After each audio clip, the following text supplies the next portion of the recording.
ಆತ್ಮೀಯ ಬಂಧುಗಳೇ, ಶ್ರೀರಾಮಚರಿತಮಾನಸ ಉತ್ತರಕಾಂಡ. ಇದರಿಂದ ಇವತ್ತು ಛಂದಸ್ಸುಗಳನ್ನು ತಿಳ್ಕೊಳ್ಳೋಣ.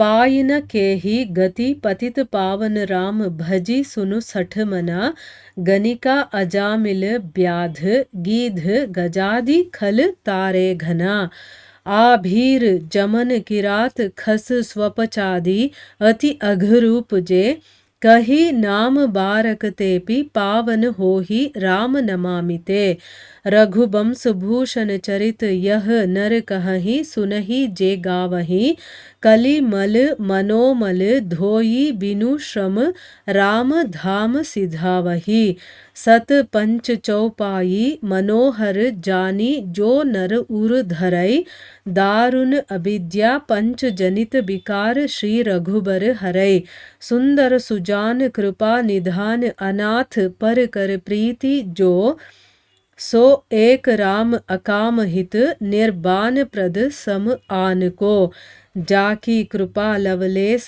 ते मति मंद तुलसी दास हूँ पायो परम विश्रामो राम समान प्रभु नाही कहूँ.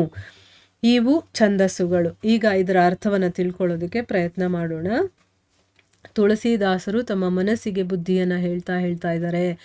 ಏನು, ಈ ಕಲಿಯುಗದಲ್ಲಿ ಯೋಗ, ಯಜ್ಞ, ಜಪ ತಪ ಏನೇ ಮಾರ್ಗಗಳಿದ್ರೂ ಕೂಡ ಶ್ರೀರಾಮನ ಕಥೆಯ ಹಾಗೆ ಉತ್ತಮವಾದಂಥ ಫಲವನ್ನು ಅವುಗಳು ಕೊಡೋದಕ್ಕೆ ಸಾಧ್ಯ ಇಲ್ಲ.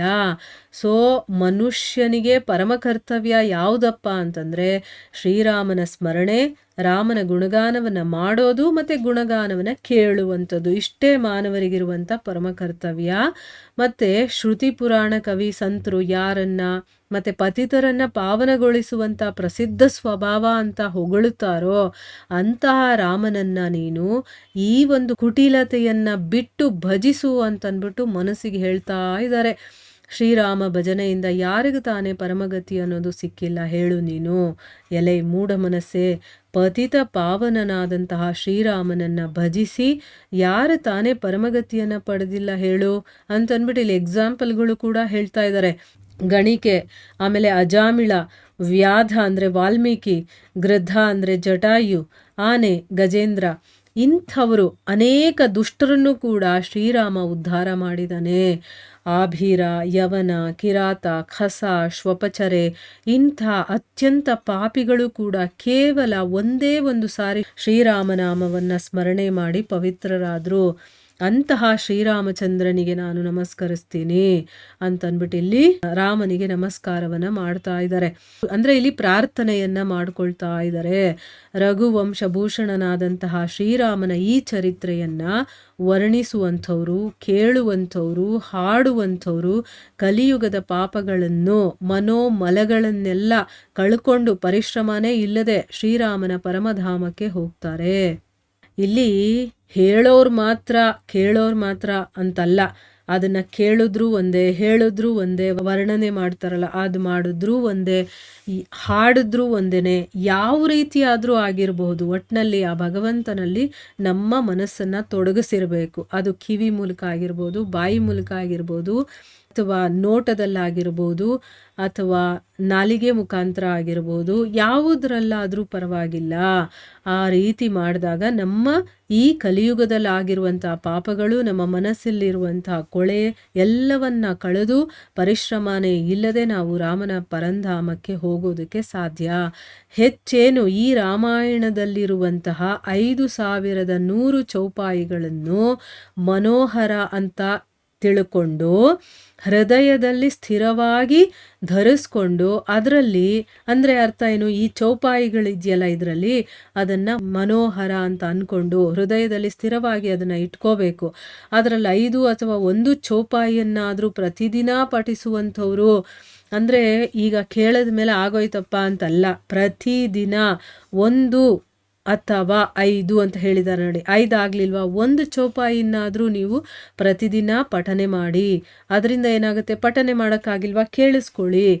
ಅದರಿಂದ ಏನಾಗುತ್ತೆ, ದಾರುಣ ಅವಿದ್ಯಾಜನಿತವಾದಂತಹ ಅಂದರೆ ಏನು, ಅವಿದ್ಯೆಯಿಂದ ನಮಗೆ ಸಿಕ್ಕಿರುವಂಥ ಪಂಚಕ್ಲೇಶಗಳು ಯಾವುದು ಪಂಚಕ್ಲೇಶಗಳು? ಅವಿದ್ಯೆ, ಅಸ್ಮಿತೆ, ರಾಗ, ದ್ವೇಷ, ಅಭಿನಿವೇಶ ಅಂತ. ಅದನ್ನು ಮತ್ತೆ ಅರಿಷಡ್ ವರ್ಗಗಳು ಯಾವುದು? ಕಾಮ, ಕ್ರೋಧ, ಲೋಭ, ಮೋಹ, ಮದ, ಮತ್ಸರಗಳನ್ನು ಶ್ರೀರಾಮ ಕಳೀತಾನೆ. ಅಂದರೆ ಪ್ರತಿನಿತ್ಯ ರಾಮಚರಿತ ಮಾನಸದ ಚೌಪಾಯಿಗಳನ್ನು ಒಂದನ್ನ ಪ್ರತಿನಿತ್ಯ ಪಠನೆ ಮಾಡಿದ್ರು ಕೂಡ ಇದೆಲ್ಲ ಆಗುತ್ತೆ ಅಂತ ಹೇಳ್ತಾ ಇದ್ದಾರೆ. ಆಮೇಲೆ ಸೌಂದರ್ಯ ನಿಧಿ, ಸುಜ್ಞಾನಿ, ದಯೋಪಯೋಧಿ, ಅನಾಥ ರಕ್ಷಕ, ಈ ರೀತಿಯ ವಿಶಿಷ್ಟ ಗುಣಶೋಭಿತನಾಗಿರುವಂತಹ ಶ್ರೀರಾಮ ಮಾತ್ರ. ಅಂದರೆ ಇದೆಲ್ಲ ಇರೋದು ಶ್ರೀರಾಮನಲ್ಲಿ ಮಾತ್ರ. ನಿಷ್ಕಾಮ ಭಕ್ತಿಯನ್ನ, ಕಲ್ಯಾಣ ಗುಣಗಳನ್ನು ಅವನಂತೆ ಕೊಡುವಂಥವ್ರು. ಈಗ ನೋಡಿ, ನಿಷ್ಕಾಮ ಭಕ್ತಿಯನ್ನು ಕೊಡ್ತಾನೆ, ಕಲ್ಯಾಣ ಗುಣಗಳನ್ನು ಅವನ ಹಾಗೆ ಕೊಡುವಂಥವ್ರು, ಸಂಸಾರ ಬಂಧನದಿಂದ ಮುಕ್ತರಾಗಿಸುವಂಥವ್ರು ಬೇರೊಬ್ಬರು ಇಲ್ಲವೇ ಇಲ್ಲ ಅಂತನ್ಬಿಟ್ಟು ಇಲ್ಲಿ ತುಳಸಿದಾಸರು ಹೇಳ್ತಾ ಇದ್ದಾರೆ.